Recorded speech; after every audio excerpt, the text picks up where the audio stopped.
질문을 그러면 이어가 보도록 하겠습니다. 예, 요거는 선생님께서 하신 그 신문 인터뷰 기사를 본 학생이 질문을 해왔습니다. 선생님의 시에서 사랑과 정의라는 부분을 읽을 수가 있었습니다. 시인으로서 생각하시는 사랑 그리고 정의, 그건 어떤 것일까요? 첫 질문이 어렵고 이게 또 어렵네요. 사랑 참 좋은 거죠. 뭐 세상이 사랑으로 다 가득 차 있으면 아무 문제가 안 생길 텐데. 근데 또 요즘은 사랑이라는 말을 많이 사용하잖아요, 사람들. 네. 뭐 연인들끼리만 사용하는 것도 아니고, 저기 뭐 주유소에 가면 고객님 사랑합니다라고 하고요. 네. 말은 많아지는데 실제로 사랑의 마음은 좀 줄어드는 게 요즘이 아닌가 하는 생각이 좀 들고요. 또 저는 우리나라가 정치적으로 좀 덜 민주화된 때 성장기를 거쳐서 네. 10대 뭐 20대까지도 그래서 이 문학을 내가 문학하는 일하고 우리나라가 좀 더 좋은 나라, 좀 더 괜찮은 나라가 되는 일을 분리해서 생각하지 않고 글을 그동안 써왔던 것 같습니다. 우리의 삶과 떨어질 수 없는 문학, 그런 말씀을 해 주신 것 같습니다. 그 질문이 아마 이 질문이랑 또 연결이 될 것 같습니다. 실제 우리 학교 현장에서도 많이들 받는 질문인데요. 선생님뿐만 아니라 많은 시인, 많은 소설가 분들이 사회 문제를 작품에 녹여서 쓰는 경우가 많습니다. 이게 아주 근본적인 질문이 바람직한 것인가 하는 질문도 있었고요. 그리고 문학과 사회는 어떤 관계여야 하는가 하는 질문들이 우리 학생들이 많이 했습니다. 저는 특히 한 20대에서 한 30대 중반까지는 내가 쓰는 시나 산문 혹은 동화 속에 우리가 사는 세상의 문제를 필수적으로 써야 된다는 어떤 의무감 같은 게 좀 있었습니다. 내가 작품을 한 편 써놓고도 과연 내가 그 역할을 다 했는지를 내 스스로 검열할 때도 있었던 것 같고요. 문학이 우리 사회의 문제들을 반영한다는 거는 너무나 당연한 건데, 한때는 그런 문학 예술 속에 현실 반영의 문제를 놓고 여러 가지 뭐 논쟁들도 있었습니다. 네. 뭐 불순하다는 시각이 또 있기도 했고요. 사회를 반영하든지 안 하든지 간에 그것보다 더 좀 근원적이고 중요한 문제는 그 작품이 재미있는가 없는가가 저는 먼저라고 우선 생각합니다. 그러니까 그걸 우선 그 기준을 먼저 놓고 이제 그 재미 속에는 물론 감동이라는 요소도 포함되는 건데요. 세상이 좀 가파르고 어려울 때일수록 그동안 문학은 그런 역할을 해왔고, 일종의 나침반 역할이라고 할까요? 앞으로도 그런 문학이 그런 역할을 해야 되는 시기는 언제든지 올 거라고 생각을 합니다. 칠흑 같은 밤에 저 멀리 보이는 북극성처럼 우리의 어떤 길을 밝혀주고 우리의 어떤 지향점을 알려주는 게 문학이 아닌가, 그런 말씀이셨던 것 같습니다. 선생님께서는 과거에 대학 재직하시기 전에 중고등학교 선생님이셨던 적도 있으셨습니다. 지금부터의 질문이 아마 그때를 떠올리게 하지 않을까 싶은데요. 이 질문을 한 학생이 아마 방송을 보고 하는 것 같습니다. 얼마 전 한 소설가가 방송에 출연하여 본인의 작품 일부만 편집해서 교과서에 사용하는 것을 단호히 반대한다고 밝혔습니다. 작가의 의도나 주제는 독자 스스로 찾아야 하는 것이지 정해두고 외우는 것이 아니라는 이유였었습니다. 선생님 작품도 교과서에 많이 실려 있는데요. 한 명의 작가로서 어떻게 생각하십니까? 라는 질문입니다. 아마 그때 그 소설가 김영하 선생님께서 그 알쓸 시리즈에 나왔던 그 얘기가 선생님 생각은 어떠신지요? 이제 학교에서 문학 작품을 학생들한테 가르칠 때 선생님들이 그 시인이나 소설가가 어떤 의도로 이 작품을 썼는가에 대해서 지나치게 길게 이야기하는 것 같습니다. 그래서 또 우리나라는 이 국어 시간, 문학 시간 때, 특히 시 공부할 때 시어 하나하나에 너무 지나치게 의미 부여를 너무 많이 하는 것 같습니다. 물론 그때 공부한 시라는 텍스트가 나중에 시험에 지문으로 나오기 때문에 네. 어쩔 수 없는 측면도 있습니다만 저는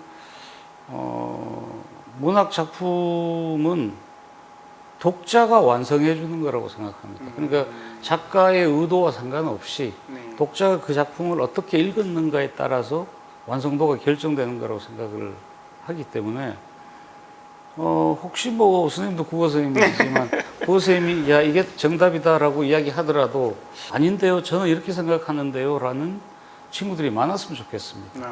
선생님은 국어 선생님한테 반기 드는 아이들이 많았으면 좋겠습니다. 저는 되게 힘듭니다. 안 그래도 저희도 이렇게 생각하는 부분이 뭐였냐면 예전에 그때 신문에 한번 났었습니다. 그 곽재구 시인께서 본인이 쓴 시를 수능에 나왔다고 해서 기자가 가져와서 풀어봤는데 5문제를 다 틀리셨다고. 실제로 선생님 작품들이 수능에 이렇게 출제도 많이 됐었거든요. 그게 정답과 오답이 구별이 되고 그런 것들 보시면서 느낌이 좀 어떠셨나요? 저도 그 뭐더라 우리가 눈발이라는 시가 처음 교과서에 실렸을 때 참고서를 서점 가서 봤거든요. 그래서 저도 5문제 풀었는데 1문제 틀렸습니다. 그래서 틀렸고 그 하필 틀린 문제의 유형이 그 시인의 의도가 뭔지를 묻는 그런 문제에서 제가 틀렸고 너무나 그 답을 맞추기가 알쏭달쏭했습니다. 그래서 우리나라 사람들이 그 문학 작품을 교과서에서 제일 먼저 접하다가 보니까 또 그 문학 작품을 가지고 또 시험을 봐야 되다 보니까 공부를 자꾸 하면 할수록 문학과 시가 좀 멀어지는 듯한 느낌이 좀 있거든요. 그래서 우리 친구들이 그 좋아하는 가수들이 다 다르듯이 좋아하는 가수들의 그 노래를 즐기듯이 시도 그렇게 좀 즐기는 대상이 됐으면 좋겠다. 저는 글 쓰는 사람으로서 그런 바람이 있습니다. 어떻게 보면 문학의 본질을 이야기한다면 결국은 독자가 즐길 수 있는 그렇죠. 그런 문학. 이번에는 이제는 조금은 이제 문학에서 조금 벗어나서 질문을 좀 드리겠습니다. 현대 사회는 4차 산업 시대라고 합니다. 근데 그 누구도 4차 산업이라는 것에 대한 정체를 이야기하지 못하고 있고요. 자본과 과학 기술의 시대, 그리고 뭐 우리가 흔히 시쳇말로 하는 문송함, 문과라서 죄송합니다라고 하는 그런 것이 당연시되는 시대입니다. 그럼에도 불구하고 우리가 인문학을 공부해야 되는 이유가 있을까요, 선생님? 과연 인문학이란 뭘까요, 인문이란? 뭐 저도 잘 모릅니다만 사람한테 관심을 가지는 게 저는 인문학이라고 생각을 합니다. 근데 그 사람은 저기 멀리 있는 어떤 영웅에 관심을 가지는 게 아니라 내 주변에 있는 그냥 보통 사람들, 장사미사에게 관심을 가지는 게 전 인문학의 본질이라고 생각을 하거든요. 그러니까 저는 이제 작년에 어머니가 돌아가셨는데 저희 어머니야 뭐 그냥 보통 할머니로 살아오신 그런 분이에요. 근데 어머니가 이제 꽤 오래전에 칠순 때 어머니가 살아온 그 일생을 연보식으로 정리를 한번 해봤더니 아이고 우리 어머니 속에 영웅이 들어있었던 거예요. 그건 사실 아무것도 아닌 사소한 이야기들인데 인문학이라고 해서 너무 심각하게 생각할 게 아니라 자기 가족한테 조금 더 마음을 열고 다가가는 습관, 이것도 사실은 인문학 하는 거라고 생각하고요. 옆 친구한테 조금 더 다른 마음으로 대해보는 것도 인문학적인 자세라고 생각합니다. 요즘 아이들이 저 친구는 몇 점, 저 친구는 몇 등급, 그게 아니라 사람 대 사람으로서. 그렇죠. 선생님과 저도 사람 대 사람으로서, 선배로서, 후배로서 이렇게 맞이할 수 있는 그런, 맞습니다. 저도 생각해도 그렇게 사람들을 대한 지가 참 오래된 것 같습니다. 모든 것들이 자본이나 어떤 가치로 평가가 되다 보니까 가장 큰 게 직업이지 않습니까? 직업조차도 모든 게 가치로서 평가가 되니까 선생님 말씀에 공감을 하게 되는 것 같습니다. 예, 이 질문 나왔습니다. 예. 이거 꼭 이렇게 읽어달라고 해서요. 고민이 많은 고딩의 질문입니다. 라고 꼭 읽어달라고 했습니다. 시인에게 있어서 대학이란 어떤 곳입니까? 그리고 국문과와 문예창작과는 어떤 차이가 있는지요? 라고 물어봤습니다. 대학은 이제 20살이 됐을 때 대학을 하잖아요. 네. 그래서 좀 자기가 살아갈 미래를 구체적으로 설계하는 시기가 대학생 때 같습니다.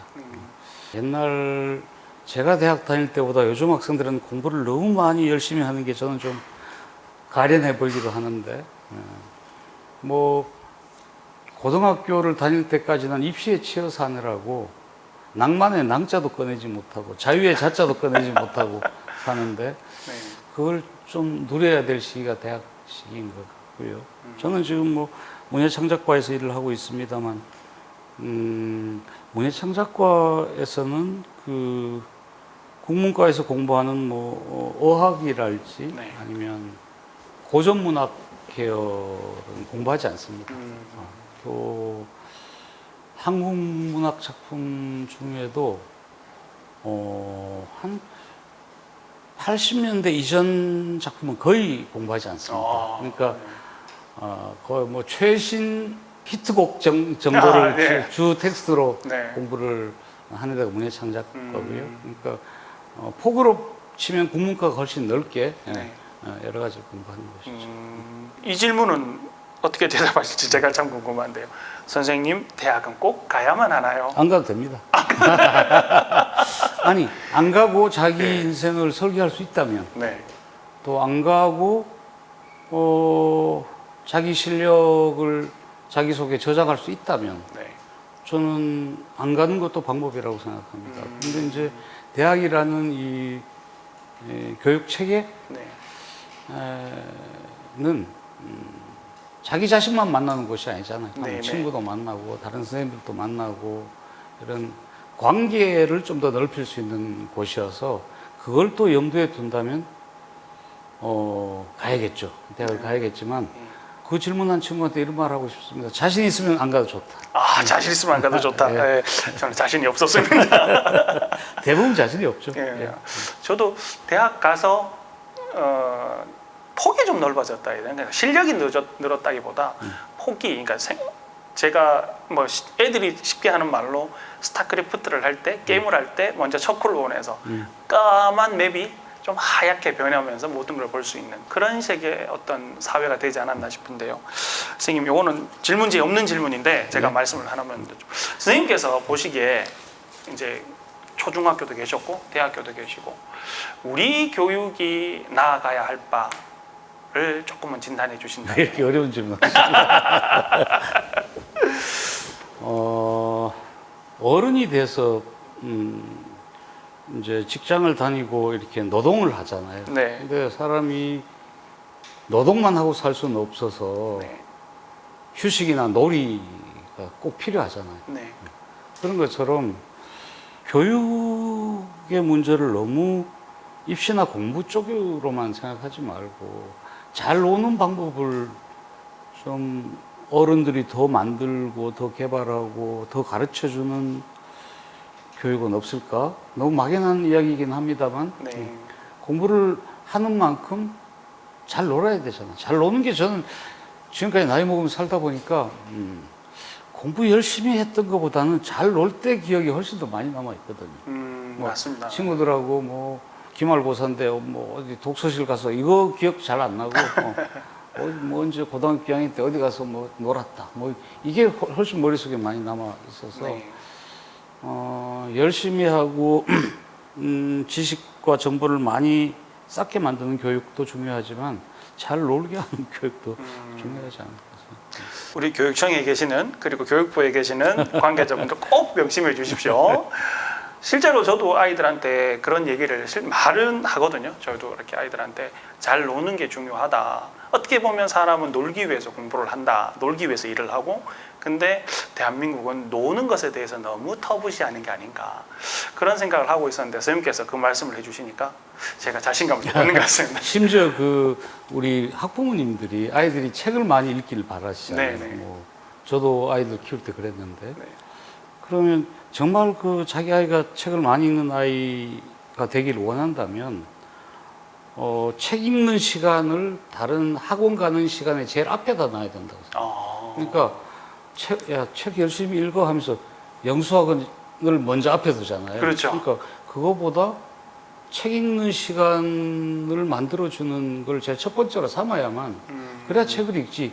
다 영수학원 다녀야지, 뭐 가외해야지, 뭐 다 한 뒤에 책 읽으라면 책 읽기 싫어지거든요. 아, 갑자기 반성하게 되는데 저희 집에 딸이 2명 있거든요. 저희도 딸이 둘 있는데 학원은 한 군데도 안 가는데 항상 제일 자기 직전에 책을 읽거든요. 그러니까 앞에 뭐 할 거 다 하고 책을 다시 저도 되게 책을 많이 읽으라고 하는 편인데 앞으로 한번 돌려봐야 되겠습니다. 야, 하다 보니까 벌써 마지막 그렇습니다. 질문입니다. 예. 선생님께서는 무엇을 위해 시를 쓰십니까? 어떤 사람들, 어떤 것들을 위해서, 그리고 나중에 어떤 시인으로 기억받는 그런 끝을 맺고 싶으십니까? 저는 무엇을 위해서 시를 쓴다고는 생각해 본 적이 별로 없었던 것 같습니다. 뭐 대학 때 연애하던 여자친구가 지금 결혼해서 같이 살고 있지만 예. 제가 그 뭐 아내를 위해서 시를 쓴다 이 생각은 꿈에도 생각해 본 적이 없고요. 또 뭐 아이들을 위해서 쓴다 그런 생각도 해본 적이 없고 다만 제가 쓰는 시나 이런 글들이 사람과 사람과의 관계를 한 번 더 생각해 보게 만드는 그런 어떤 물건이었으면 좋겠다. 그러니까 세상은 다 이렇게 분리되어 있다고 생각합니다. 사람과 사람도 자꾸 분열되어 있고 네. 사람과 자연과의 관계도 자꾸 분리되어 있는데 문학이라는 게 내가 하는 문학이라는 게 그런 것들을 좀 연결하는 관계를 회복시키는 것이었으면 좋겠다. 이런 약간 막연하지만 그런 생각 가지고 있습니다. 제가 절대적으로 공감하는 부분인 것 같습니다. 이게 아이들의 관계가 학교가 시험이 이렇게 끊어놓는다라는 게 아이들이 시험이 학교가 끝이 나면 같이 서로 만나고 이야기하고 놀아야 되는데 학원을 뿔뿔이 흩어지니 관계가 끊어지고 그렇죠. 코로나라서 아이들 서로 만나지 못하게 하니까 끊어지고 그 관계라는 부분에 대해서 어떻게 보면 선생님께서 인문학의 가장 근원적인 부분을 다시 한번 말씀해 주신 게 아닌가 싶네요. 네, 선생님 마지막으로요. 우리 이 코로나 팬데믹을 살아가는 지친 우리 학생들과 그리고 학부모님 그리고 우리 이웃들에게 힘이 되어 줄 수 있는 한 말씀 부탁드리겠습니다. 정말 우리가 지금 3년째 아직도 매듭을 완전히 끊지는 못했습니다만 코로나 시기를 살면서 제일 많이 들었던 말이 거리두기. 가까이 있으면 안 되는. 네. 그러니까 산다는 거는 뒀던 거리를 점점 좁히는 게 이게 사랑이고 그게 관계의 회복인데 네. 이제 한 2년 넘게 그 거리두기라는 아주 낯선 시간들을 이제 살아왔는데요. 또 이런 예상하지 못했던 그런 시간들에 대한 경험이 저는 어떻게 보면 약간 긍정적으로 생각되기도 합니다. 그래서 적당한 거리, 네. 사람과 사람 사이 적당한 거리라는 게 이래서 필요한 거구나. 저는 그 생각도 해봤거든요. 네. 그래서 뭐 거리두기라고 해서 멀어진다가 아니라 적당한 거리. 제가 쓴 시 중에 간격이라는 시가 있는데 네. 거기에 보면 우리가 이제 숲이라고 하면 나무와 나무가 모여서 숲을 이룬다 이렇게 말하잖아요. 예. 제가 어느 날 산불 난 곳에 한번 가봤더니 네. 나무와 나무가 있는데 그게 다 불에 타서 이렇게 그루터기만 남았더라고요. 네. 그런데 나무와 나무가 모여서 숲을 이루는 게 아니라 나무와 나무 사이의 거리, 간격까지도 숲을 이루는데 하나가 돼 있다는 걸 본 적이 있거든요. 네. 그래서 어려운 시기 겪었지만 힘내서 선생님도 힘내서 네. 살아가십시다. 네. 예. 우리가 지금 지키고 있는 그 간격조차도 우리 삶의 일부가 아닌가 그런 말씀해 주셨습니다. 네, 긴 시간 동안 너무 감사했고요, 선생님. 인문학 축제 제18회 꿈이 있는 문의 마당 인문학 토크 콘서트 시인 안도현 선생님을 모시고 함께했습니다. 선생님 오늘 소중한 시간 함께해 주셔서 고맙습니다. 네, 감사합니다. 고맙습니다. 그리고 장소를 제공해 주신 능인중학교에도 감사드립니다. 마지막으로 시 한 편으로 마무리하겠습니다. 바람이 부는 까닭, 안도현. 바람이 부는 까닭은 미루나무 한 그루 때문이다. 미루나무 이파리 수천, 수만 장이 제 몸을 뒤집었다 엎었다 하기 때문이다. 세상을 흔들고 싶거든 자기 자신을 먼저 흔들 줄 알아야 한다고. 이상 마치겠습니다. 고맙습니다.